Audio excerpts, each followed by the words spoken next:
मैं ज्योति सिंह गौर। आज हम इकाई 4 कक्षा 11वीं अर्थशास्त्र कला एवं वाणिज्य के छात्रों के लिए है ये। और ये जो महत्वपूर्ण प्रश्न है ये केवल मध्य प्रदेश के छात्रों के लिए है। आज हम इकाई 4 जो हमारी अर्थशास्त्र की बुक में अध्याय 6 है, परिक्षेपण की माप, ये हमारी इकाई 4 है। इसमें कुल आवंटित अंक 7 हैं। आवंटित अंक 7 हैं का मतलब है इस इकाई से कुल कितने अंक का प्रश्न आने वाला है हमारा? 7 अंक का, जिसमें हमको 2 वस्तुनिष्ठ प्रश्न पूछे जाएंगे और एक प्रश्न 5 अंक का होगा। इसका मतलब ये है कि इस इकाई से केवल हमारे लिए बड़े प्रश्न एक पूछा जाने वाला है। महत्वपूर्ण बात ये है कि इस इकाई से कोरोना की वजह से जो हमारा सिलेबस रिड्यूस हुआ है, उसमें इस इकाई से इतने टॉपिक जो दिए हैं, विस्तार, चतुर्थक विचलन, माध्य विचलन, विस्तार गुणांक, चतुर्थक विचलन गुणांक, माध्य विचलन गुणांक को छोड़कर, यानी ये जो इतने टॉपिक हैं इस इकाई से, इनको हटा दिया गया है। ये हमें नहीं पढ़ना है। इस इकाई से ये जो टॉपिक्स हैं इनसे संबंधित हमसे प्रश्न नहीं पूछे जाएंगे। मैं एक बात और आपको बताना चाहती हूँ। पिछला वीडियो जो मैंने इकाई 3 का बनाया था उसका प्रश्न क्रमांक 5, निम्नलिखित आंकड़ों से माध्य की गणना कीजिए, अंक से कम, ये प्रश्न मैंने करवाया था। उसमें थोड़ा करेक्शन है, इसीलिए मैंने सोचा मैं पहले आपको बता दूं, क्योंकि आपके लिए गलत प्रश्न उतारना और ज्यादा गलत होगा परीक्षा के दृष्टिकोण से। यहां मैंने 17 ऋण 8 पहले कर दिया था 8, इसको आप सुधार लीजिए। और इस प्रकार से सिग्मा F22 मैंने जो पिछले वीडियो में बनाया था उसमें 23 किया था, वो मुझसे गलती हुई थी, तो आप प्लीज इसको सुधार लीजिए। इस प्रकार से ये जो गणित है हमारा, यहाँ पर आपका 23 की बजाय क्या आ जाएगा 22, और यहाँ मैंने 8 लिखा था तो आप इसको 9 कर लीजिए। 17 में से 8 गए 9। फॉर्मूले में हमने मान रखा तो यहाँ पर भी सिग्मा एफ की वैल्यू 23 के स्थान पे क्या होगी 22। आंसर वही है, लेकिन मेरे से टाइपिंग मिस्टेक के कारण कुछ गड़बड़ हो गया था, तो प्लीज आप इसको जरूर सुधार लीजिए। एक प्रश्न और था इकाई 3 का जो छूट गया था, प्रश्न क्रमांक 3, माध्य मध्यिका एवं भूयिष्टिक में संबंध स्पष्ट कीजिए। हमने विशेषताएं देखी थी कि इनमें क्या अंतर है, परंतु ये प्रश्न अलग प्रश्न है कि समानांतर माध्य, मध्यिका एवं भूयिष्टिक में क्या संबंध है। ये भी बहुत महत्वपूर्ण प्रश्न है। इसका उत्तर है माध्य, मध्यिका एवं भूयिष्टिक के संबंध जानने से पहले यह जानना जरूरी है कि वितरण सममितीय है या असममितीय है। हमें ये देखना पड़ेगा कि वितरण सममितीय है या असममितीय है। यदि सममितीय वितरण है तो भूयिष्टिक, मध्यिका और माध्य ये समानार्थक होंगे, अर्थात आवृत्ति वक्र कैसा होगा, घंटाकार होगा। कब होगा? जब सममितीय है। वितरण कैसा है? सममितीय है। जब वितरण सममितीय है तो जो इसका चित्र बनेगा, ये देखिए आप, घंटी के जैसा दिख रहा है। कैसा होगा? ये घंटाकार होगा। ऐसी स्थिति में समानांतर माध्य, मध्यिका और बहुलक तीनों क्या होंगे? आपस में बराबर होंगे। और जो इसका चित्र बनेगा ये किसके जैसे होगा? घंटाकार होगा। तो आप परीक्षा में ये प्रश्न आए तो जरूर चित्र बनाइए। दूसरा है हमारा जब असममितीय हो। सममितीय था तब हमने देखा था कि चित्र कैसा था? घंटाकार था। दूसरा जब हम देखें असममितीय जब है आंकड़े, वितरण में माध्य, मध्यिका एवं भूयिष्टिक का विभिन्न मूल्य होगा यदि तीनों के मान अलग अलग हैं। ऐसी स्थिति में आवृत्ति वक्र घंटाकार न होकर दाईं ओर या बाईं ओर झुका होगा। जब असममिति है तब इसका जो चित्र होगा वो घंटाकार नहीं होगा। इसकी 2 पोजीशन हो सकती है। यदि वितरण अधिकतम मूल्य की ओर होगा अर्थात धनात्मक होगा, तब माध्य, मध्यिका और भूयिष्टिक से अधिक होगा। ये देखिए, जब धनात्मक होगा तो माध्य और मध्यिका किससे अधिक होंगे? भूयिष्टिक से अधिक होंगे। ये समानांतर माध्य और मध्यिका समानांतर माध्य को हम x बार से प्रदर्शित करते हैं, मध्यिका को m से। यदि ये अधिक है, ये किससे अधिक होगा? z से अधिक। z मतलब भूयिष्ठिक से। तब चित्र देखिए आप, ये देखिए राइट में दबा हुआ है। जब क्या होगा? धनात्मक होगा। तब दूसरी पोजीशन है, यदि वितरण न्यूनतम मूल्य की ओर अधिक झुका होगा, अर्थात कैसा होगा? ऋणात्मक होगा, तब माध्य मध्यिका भूयिष्ठिक से कम होंगे। तब चित्र हमको कैसा मिलेगा? इस तरफ से दबा हुआ मिलेगा। जब समानांतर माध्य और मध्यिका अधिक होंगे और भूयिष्ठिक क्या होगा? कम होगा। यह प्रश्न भी बहुत सरल है। देखिए, आपको यहाँ पे केवल 3 चित्र याद रखने हैं। एक घंटी के आकार का, एक धनात्मक है तब ये इस तरफ को होगा दबा हुआ, और जब ये ऋणात्मक है तब चित्र किस तरफ को होगा? इस तरफ को होगा। ये देखिए, ये 3 ही चित्र याद रखने हैं। ये हमारे सममिति की स्थिति है और ये कब है? असममिति की। ये वाला हमारा चित्र है धनात्मक और ये वाला चित्र है ऋणात्मक की स्थिति में। आप 2-3 बार बना लीजिए, बहुत आसान है ये। और ये पहली वाली सममिति में x, m और z ये तीनों आपस में कैसे हैं? बराबर थे। और 2 पोजीशन में, एक में z बड़ा होगा और एक में z छोटा होगा। तो इस तरह से यदि आप उसको व्यवस्थित क्रम में याद करेंगे तो कोई कठिन नहीं है। कोई भी प्रश्न बिल्कुल भी कठिन नहीं है। आप बस इनका अभ्यास जरूर कर लीजिए और नोट्स बना लीजिए। इन तीनों में संबंध, यदि हमको एक भी चीज यदि हमको पता है, मान लो हमको मध्यिका पता है और माध्य पता है, तो हम भूयिष्ठिक निकाल सकते हैं। यदि हमारे पास भूयिष्ठिक के मान है और मध्यिका का मान है तो हम क्या निकाल लेंगे? माध्य निकाल लेंगे। इस प्रकार से यदि इन 3 में से हमको कोई भी 2 चीजों की वैल्यू पता है तो तीसरी चीज का वैल्यू हम आसानी से निकाल सकते हैं। ये फॉर्मूला बहुत अच्छा है कि मतलब इसकी सहायता से हम कोई यदि किसी भी गणित के 2 वैल्यू हम निकाल चुके हैं ऑलरेडी, तो हमको तीसरे को गणित करने की जरूरत नहीं है। हम इस संबंध के जो गणित है, इस फॉर्मूले में यदि हमने मान रख दिया तो हम आसानी से उसका उत्तर निकाल सकते हैं। अब हम शुरू कर रहे हैं हमारे इकाई 4। अभी जो दोनों प्रश्न थे वो इकाई 3 से थे। इकाई 4 में पहला प्रश्न है हमारा वस्तुनिष्ठ, प्रमाप विचलन हमेशा परिकलित किया जाता है। प्रमाप विचलन हमेशा परिकलित किया जाता है। प्रमाप विचलन परिक्षेपण की एक वैज्ञानिक विधि है। इसका प्रयोग सबसे अधिक होता है। इसके मूल्य के जो विचलन है वो सदैव किससे निकाले जाते हैं? समानांतर माध्य से। यदि हमको प्रमाप विचलन निकालना है तो उसको हमेशा किस माध्यम से निकालते हैं? समानांतर माध्य से। तो इसका सही उत्तर क्या होगा? माध्य से। दूसरा प्रश्न है हमारा, प्रमाप विचलन गुणांक का सूत्र है। इसे ज्ञात करने के लिए हमको पहले मानक विचलन को समानांतर माध्य से भाग दे देते हैं। मानक विचलन या प्रमाप विचलन का जो सूत्र होता है, प्रमाप विचलन को हम रो से व्यक्त करते हैं। इससे जब हम समानांतर माध्य को भाग देते हैं तो हमारा क्या निकल जाता है? प्रमाप विचलन गुणांक। प्रमाप विचलन गुणांक प्रमाप विचलन और समानांतर माध्य का अनुपात होता है। ये हो गया हमारा प्रमाप विचलन और समानांतर माध्य। इन दोनों के अनुपात से हम प्रमाप विचलन गुणांक निकालते हैं। तो ये जो 4 दिए हैं इसमें सही उत्तर कौन सा है? हमारा सी वाला। तीसरा प्रश्न है, प्रमाप विचलन का सूत्र है।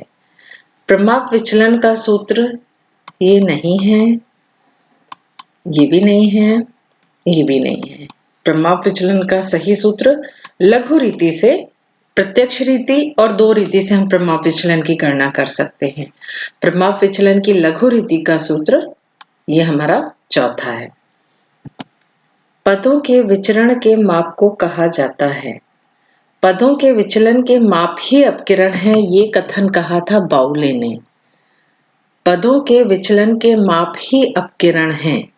पदों के विचलन की माप को हम क्या कहेंगे? अपकिरण। ये कथन किसने कहा था? बाउली ने कहा था। तो इसका सही उत्तर है हमारा अपकिरण। रिक्त स्थान भरिए। प्रमाप विचलन हमेशा माध्य विचलन से ज्ञात होता है। प्रमाप विचलन हमेशा किससे ज्ञात किया जाता है? माध्य विचलन से। माध्य से लिए गए विचलनों का बीजगणितीय योग 0 होता है। खालिस्थान को परिक्षेपण का सर्वोच्च माप माना जाता है। प्रमाप विचलन को परिक्षेपण का सर्वोच्च माप माना जाता है। प्रमाप विचलन को, या इसको हम मानक विचलन भी कहते हैं। प्रमाप विचलन को ही हम मानक विचलन भी कहते हैं। प्रमाप विचलन का दूसरा नाम मानक विचलन है। अभी मैंने पिछले खालिस्थान में बताया कि प्रमाप विचलन और मानक विचलन दोनों एक ही चीज है, दोनों एक ही का नाम है। विचलनों के वर्गों का योग न्यूनतम होगा जब वह लिया जाए। किससे लिया जाए? माध्य से। समानांतर माध्य से लिया जाता है तो विचलनों का वर्गों का योग न्यूनतम होगा। छठवां है हमारा वर्ग के आकार में परिक्षेपण प्रस्तुत करने की आरेखीय विधि को खालिस्थान कहते हैं। परिक्षेपण का एक महत्वपूर्ण माप लॉरेंज वक्र है। इसकी सहायता से ग्राफिक विधि के प्रयोग के द्वारा परिक्षेपण का प्रदर्शन किया जाता है। इस वक्र को सबसे पहले डॉक्टर मैक्स लॉरेंज ने किया था, इसीलिए इसका नाम लॉरेंज वक्र कहते हैं। यानी जो वक्र है, परिक्षेपण है, इसको हम किसके द्वारा प्रदर्शित करते हैं? चित्र के द्वारा। सबसे पहले ये किसने किया था? लॉरेंज ने किया था, इसीलिए इसका नाम ही हो गया लॉरेंज वक्र। तो परिक्षेपण को प्रस्तुत करने की एक आरेखीय विधि भी है जिसे हम चित्र के द्वारा प्रदर्शित कर सकते हैं, इसे हम लॉरेंज वक्र कहते हैं। अपकिरण या परिक्षेपण होता क्या है? पिछले जो अध्याय है यूनिट 3 में हमने केंद्रीय प्रवृत्ति की माप का अध्ययन किया था। केंद्रीय प्रवृत्ति हमको औसत बताती थी, परंतु ये नहीं बताती थी कि एक श्रृंखला के विभिन्न मदों के बीच इनका अंतर कितना है। यदि किसी भी श्रृंखला के विभिन्न मदों का आपस में कितना अंतर है, ये माध्य में हम नहीं पता कर पाते थे। इसको ज्ञात करने के लिए हमें अपकिरण की आवश्यकता पड़ती है। यह मैंने एक उदाहरण लिया है। उदाहरण में ये 3 फैक्ट्रियां हैं, ए, बी, सी, और 5 मजदूरों की मजदूरी से संबंधित मैंने आंकड़े लिए हैं।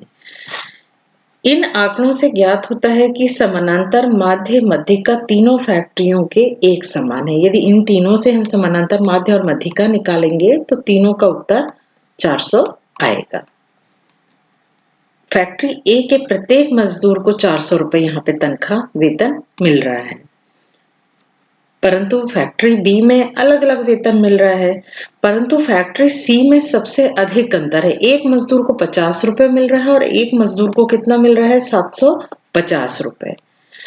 इससे ये पता चलता है कि माध्य और मध्यिका से हम श्रृंखला की जो रचना है और प्रकृति की सही तस्वीर प्रस्तुत नहीं करते।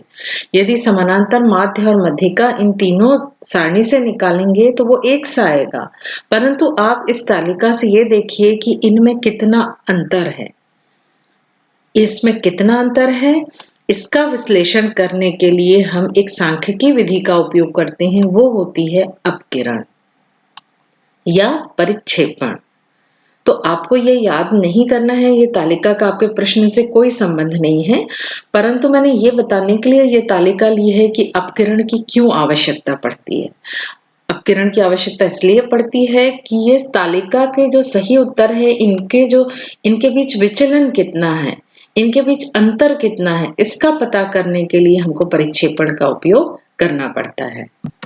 हमारा पहला प्रश्न है दीर्घोत्तरीय, ये 5 अंक का है, तो 5 अंक का है मतलब आपको अच्छे से उत्तर लिखना पड़ेगा।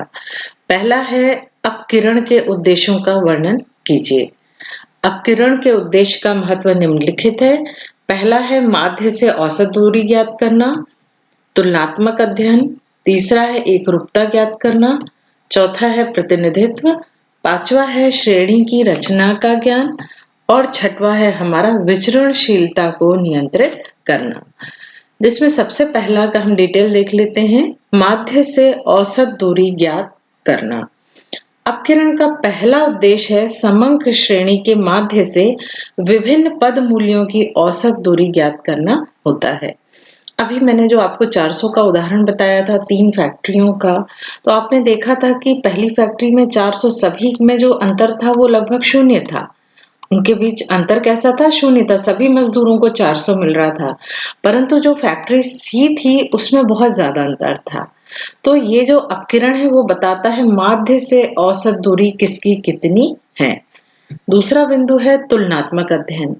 अपकिरण के द्वारा 2 या 2 से अधिक श्रेणियों के बीच विचरणशीलता की तुलना की जा सकती है। तीसरा है हमारा एकरूपता ज्ञात करना। अपकिरण का अध्ययन समूह में एकरूपता का अध्ययन करने के लिए भी किया जाता है। पांचवा है हमारा श्रेणी की रचना का ज्ञान। चौथा है हमारा प्रतिनिधित्व। अपकिरण द्वारा यह ज्ञात किया जाता है कि वह किस सीमा तक माध्य का प्रतिनिधित्व करती है। पांचवा है हमारा श्रेणी की रचना का ज्ञान। अपकिरण के मापों के द्वारा श्रेणी की बनावट के संबंध में महत्वपूर्ण जानकारी प्राप्त हो जाती है। मध्य के दोनों ओर मूल्यों का फैलाव तथा बिखराव किस प्रकार का है। ये देखिए श्रेणी की रचना का ज्ञान। जो मैंने उदाहरण लिया था 400 रुपए मजदूरी थी। श्रेणी की रचना कैसे थे? सी फैक्ट्री में 75 रुपए से लेकर 750 रुपए, 750 रुपए तक। यानी हम अपकिरण से ये पता कर लेते हैं कि मूल्यों का फैलाव कैसा है या बिखराव किस प्रकार का है। वही फैक्ट्री ए की यदि हम बात करते तो उसका कैसा था बिखराव? एक सा था। सभी मजदूरों को कितनी तनख्वाह मिल रही थी? 400 रुपए मिल रही थी। छठवां है हमारा विचरणशीलता को नियंत्रित करना। अपकिरण के माप का उद्देश्य वितरण की प्रकृति एवं कारणों के विषय में जानकारी प्राप्त कर उसको नियंत्रित करना होता है। इस प्रकार से ये प्रश्न 5 अंक का है। आप 5 बिंदु भी लिख सकते हैं या पूरे 6 बिंदु आपको याद करने पड़ेंगे। दूसरा प्रश्न है अपकिरण की सबसे अच्छी माप की विशेषताएं लिखिए। अपकिरण की एक अच्छे माप की निम्नलिखित विशेषता होनी चाहिए। सबसे पहला है यह समझने में सरल होना चाहिए। यह गणना करने के लिए भी सरल होना चाहिए। यह दृढ़ता पूर्वक परिभाषित होना चाहिए। यह समंक वितरण के प्रत्येक पद मूल्य पर आधारित होना चाहिए। यह बीजगणितीय दृष्टिकोण से संशोधन करने के योग्य होना चाहिए और इसमें न्यायादर्श स्थिरता होना चाहिए। और सातवां और अंतिम है यह सीमांत पद मूल्यों द्वारा प्रभावित होना चाहिए। देखिए ये सांख्यिकी की जो थ्योरी होती है थोड़ा कठिन तो लगती है, परंतु यहाँ ऑप्शन नहीं है। आपको सभी प्रश्नों के उत्तर याद करने ही पड़ेंगे और चूंकि ये प्रश्न कितने अंक का है? 5 अंक का है। तो आप इसको बहुत हल्के में नहीं ले सकते, तो आप इसकी तैयारी अच्छे से करिए। प्रश्न 3 है प्रमाप विचलन के कोई 5 गुण लिखिए। सभी मूल्यों पर आधारित, एक स्पष्ट माप, प्रतिचयन परिवर्तनों का कम से कम प्रभाव। चौथा है बीजगणितीय अध्ययन। पांचवा है हमारा यह अपकिरण का श्रेष्ठ या आदर्श माप है। पहला है हमारा सभी मूल्यों पर आधारित। मानक विचलन श्रृंखला के सभी मूल्यों पर आधारित है। इसमें किसी मूल्य की अवहेलना नहीं की जा सकती, अतः यह परिक्षेपण की एक व्यापक माप है। दूसरा है हमारा एक स्पष्ट माप। मानक विचलन या प्रमाप विचलन परिक्षेपण का एक स्पष्ट व निश्चित माप है जो कि प्रत्येक स्थिति में ज्ञात किया जा सकता है। तीसरा है हमारा प्रतिचयन परिवर्तनों का कम से कम प्रभाव। प्रमाप विचलन पर अन्य उपकरण मापों की तुलना में निदर्शन परिवर्तनों का सबसे कम प्रभाव पड़ता है। चौथा है हमारा बीजगणितीय अध्ययन। प्रमाप विचलन का उच्चतर गणितीय रीतियों में काफी अधिक प्रयोग किया जाता है। यानी सांख्यिकी में बहुत अधिक उपयोग किसका किया जाता है? प्रमाप विचलन का। और अंतिम है यह अपकिरण का श्रेष्ठ या आदर्श माप है। ये तो हमने पहले ही देखा था कि प्रमाप विचलन सर्वश्रेष्ठ माप है या एक आदर्श माप है। अगला प्रश्न जो हमारा है इस चित्र से संबंधित है। सांख्यिकी श्रृंखला में परिक्षेपण का एक महत्वपूर्ण माप लॉरेंज वक्र है। इसकी सहायता से ग्राफिक विधि का प्रयोग कर परिक्षेपण का प्रदर्शन किया जाता है। इस वक्र का जो सबसे पहले प्रयोग किया था वो किसने किया था? डॉक्टर मैक्स लॉरेंज ने। इसीलिए इसे लॉरेंज वक्र कहते हैं। लॉरेंज वक्र के अंतर्गत एक श्रृंखला को रेखा चित्र के द्वारा स्पष्ट किया जाता है। यानी परिक्षेपण को यहाँ किसके द्वारा बताते हैं हम? चित्र के द्वारा। हमारा जो प्रश्न है अगला वाला, वो जो चित्र मैंने बताया उसी से संबंधित है। लॉरेंज वक्र के कोई 5 गुण लिखिए। लॉरेंज वक्र के प्रमुख गुण निम्नलिखित हैं। सबसे पहला, यह वक्र आकर्षक होते हैं और इनका स्थायी प्रभाव संभव है। यदि किसी भी सांख्यिकी को यदि हम चित्रों के द्वारा देख लेते हैं तो ये हमको बहुत अधिक समय तक याद रहते हैं, हमको उनको रटना नहीं पड़ता। और ये आकर्षक भी होते हैं। दूसरा है, चित्र देखते ही अपकिरण की मात्रा का ज्ञान हो जाता है। चित्र देख के हम आसानी से अपकिरण या परिक्षेपण का अनुमान लगा सकते हैं। 2 या 2 से अधिक श्रेणियों की अपकिरण की मात्रा की तुलना सुगमता से की जा सकती है। यदि हम 2 फैक्ट्री है, दोनों में कितना परिक्षेपण है, कितना अपकिरण हो रहा है, वो हम बहुत आसानी से हम तुलना कर सकते हैं। इस वक्र से धन, आय, मजदूरी, लाभ आदि के वितरण की समानताओं को एक ही दृष्टि से अनुमान लगाना संभव होता है। लॉरेंज वक्र से हम इनकी तुलना बहुत आसानी से कर लेते हैं। इसके द्वारा अपकिरण का अध्ययन सभी प्रकार की श्रेणियों में किया जा सकता है। यदि श्रेणियों के वर्ग विचारों में असमानता है तब भी इसका निर्माण आसानी से किया जा सकता है। छठवां है, यह उन लोगों को समझाने हेतु उपयोगी होता है जो अंकों का जटिलता और विशालता से डरते हैं या घबराते हैं। वो भी चित्र के माध्यम से आसानी से अपकिरण समझ सकते हैं। इस प्रकार इकाई 4 कंप्लीट हो गई है। प्रश्न बैंक के अनुसार प्रश्न बैंक में प्रमाप विचलन से संबंधित एक गणित दिया हुआ है, परंतु वो गणित बहुत लेंथी है, बहुत बड़ा है। यदि आपको गणित भी करना है तो कमेंट बॉक्स में जरूर लिखिए, मैं आपको उसको डिस्क्रिप्शन बॉक्स में दे दूंगी। मैं ये चाहती हूँ कि आप चूंकि अभी घर में रहकर पढ़ रहे हैं, यदि आपके शिक्षक प्रमाप विचलन से संबंधित गणित बता रहे हैं और आप आसानी से यदि कर पा रहे हैं तो अवश्य करिए। परंतु यदि समझ में नहीं आ रहा है तो आप इसकी थ्योरी अच्छे से तैयार कर लीजिए, क्योंकि इस पार्ट से 5 अंक का प्रश्न आएगा जो सरल भी है, तो आप आसानी से 5 अंक प्राप्त प्रश्न में कर सकते हैं और 2 वस्तुनिष्ठ आपके आने वाले हैं। तो इस तरह से 7 अंक के हिसाब से इस यूनिट की आप अच्छे से तैयारी करिए। Thank you.